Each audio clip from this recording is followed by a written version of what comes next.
good afternoon. I would like to welcome those who are in the church this afternoon and those who will be watching our interview. I'm interviewing Sam today on our YouTube channel, Now or Later. My name is Lorna and I'm a member of the ministry team here at Peter Mancroft Church. There is so much that has been done in our city to support, help and encourage people during the COVID-19 pandemic. And I will, on Wednesdays in March, be talking to just a few of the excellent people about what they've been doing and what they have been providing to help. I am really pleased to be able to welcome my guest today, Sam Patel from Norwich Theatre. Welcome, Sam. Hi, Lorna. Thank you. Many of us this last year have missed the theatre terribly. And I realise how much we valued the amazing evenings that we had sometimes and really enjoyable times. But the theatre has not just sat back and waited for us to return. It's done brilliant things. Sam, who has found time to be with us today, is the Community Participation Manager at Norwich Theatre. And Sam's role is focused on well-being within the community and a bit about the older population too.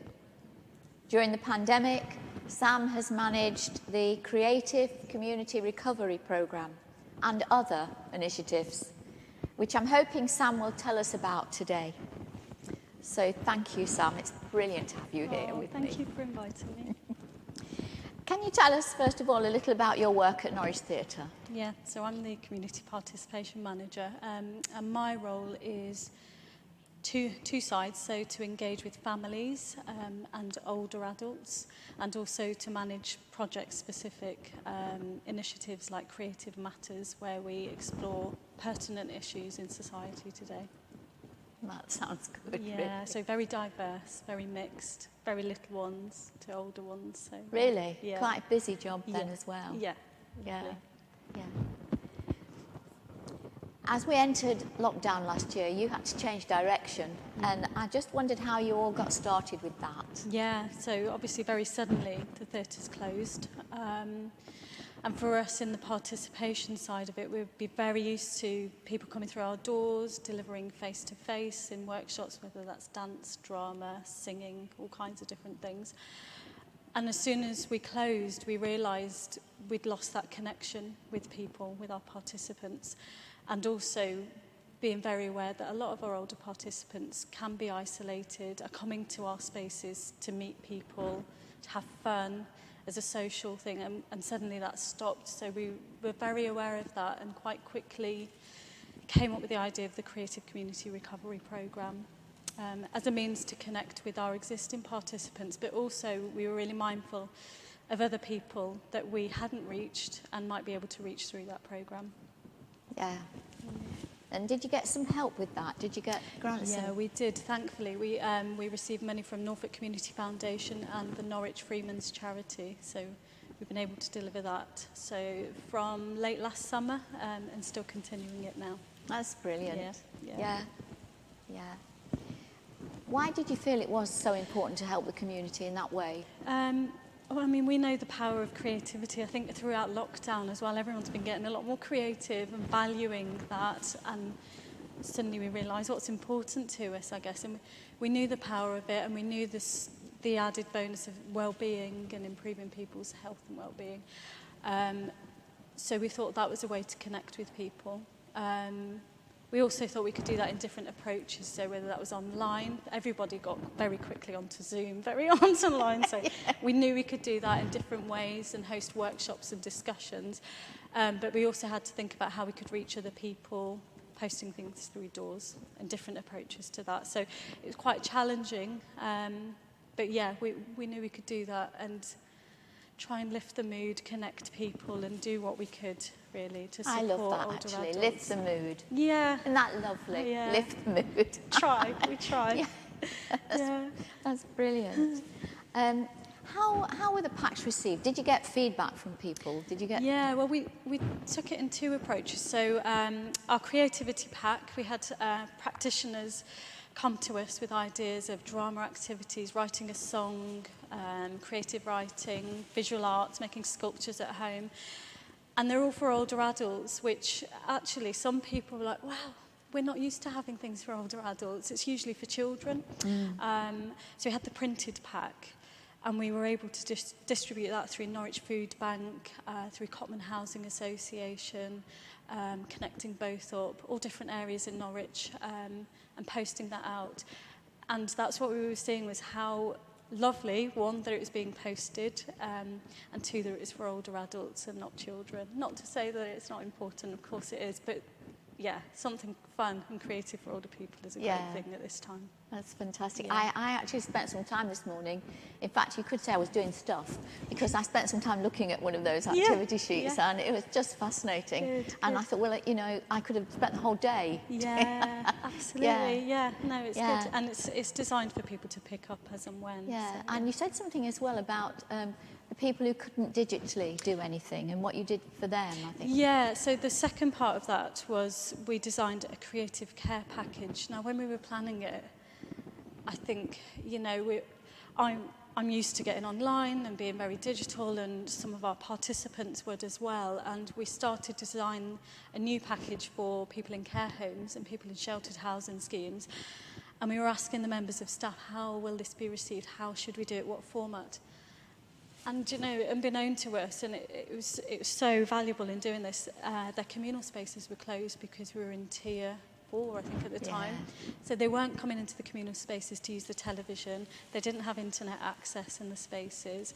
So these were residents who were actually very isolated in their own flat, in their own accommodation, but couldn't get into the communal spaces. So we had to change tact and do pre-recorded workshops, which is quite a different task, quite a different ask of a practitioner to do. And also we created a box, which we wanted to be really beautiful, really thoughtful and carefully put together. That was a gift to somebody to say, we are thinking of them, and we really want you to have this and get creative in whatever form you want. So yeah, that's what we did with that. Lovely. Yeah. That is just lovely. Yeah. Yeah, because there has been digital poverty, hasn't there? Yeah, there is, and actually it became more apparent through this time. I mean, we've heard it with children, haven't we, in access at school? Yeah. But equally, the same with older people. If they haven't got internet connection or they haven't got a device, then we've really wanted to find a way to reach people, and they've been really appreciative of that. So yeah, it's been Didn't great. you once get a poem from someone? We did. So in our packs, we've got postcards for people to feed back to us. They've got a stamp on that comes back to the theatre. And within the first week, we got a poem from someone called Brian saying how grateful he was that people were thinking about him. And I just thought, it made my week. Because that's perfect. That's exactly what we aim to do. So yeah. Well, that is lovely. I've got to really talk about the cloth of kindness. I'm amazed by the beauty of the cloth of kindness. Yeah. And I think you've been making it. Lots of people have been messaged like, love is the thread. That is so fantastic. Yeah. Love is the thread. Can you describe what it's all about to us and what's going on there? Yeah, so Cloth of Kindness is an organisation in Norwich led by Sally Ann Lomas and Jill Perks, and we worked with them in the past on our Creative Matters season around caring for dementia. And it's a beautiful approach to well-being and creativity. And for us, as part of the recovery programme, we thought, isn't this a great way to reach different people who don't want to be doing drama or don't want to sing, but want to quite thoughtfully stitch messages.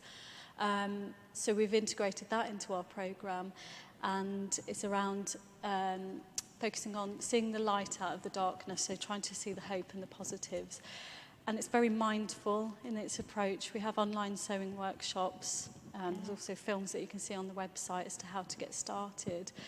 And there's been real humour, real compassion in the messages that are put onto that, and they all get stitched into a blanket that will be presented at Bothorpe Arts Festival this summer and then go to a care home later this year. So it's a different format.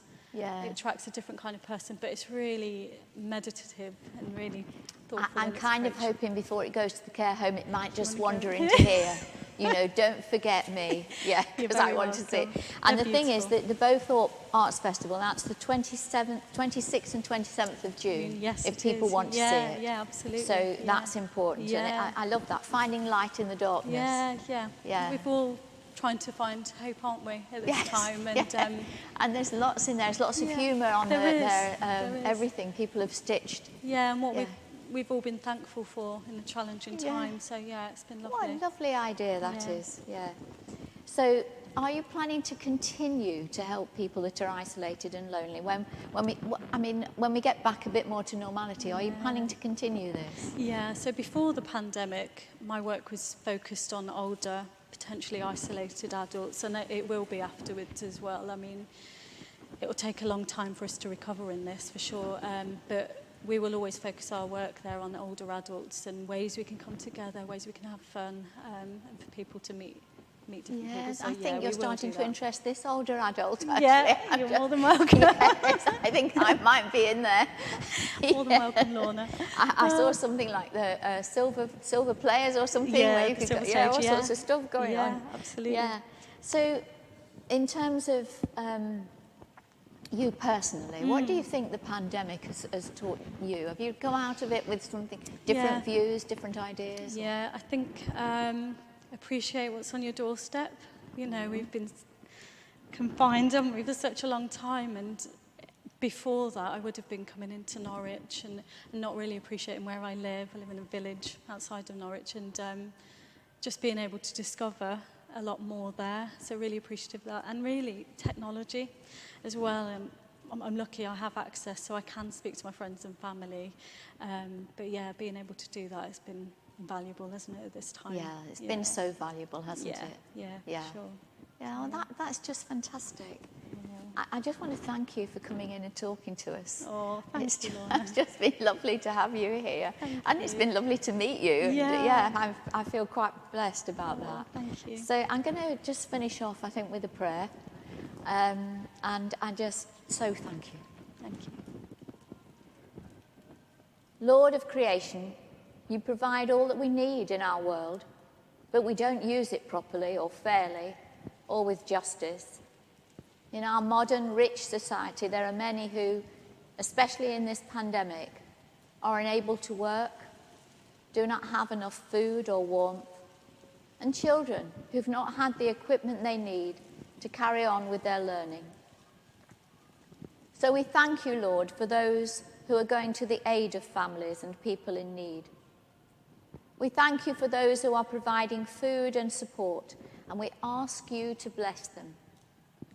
We thank you for those who are working to include those who feel isolated, and we ask you to bless them.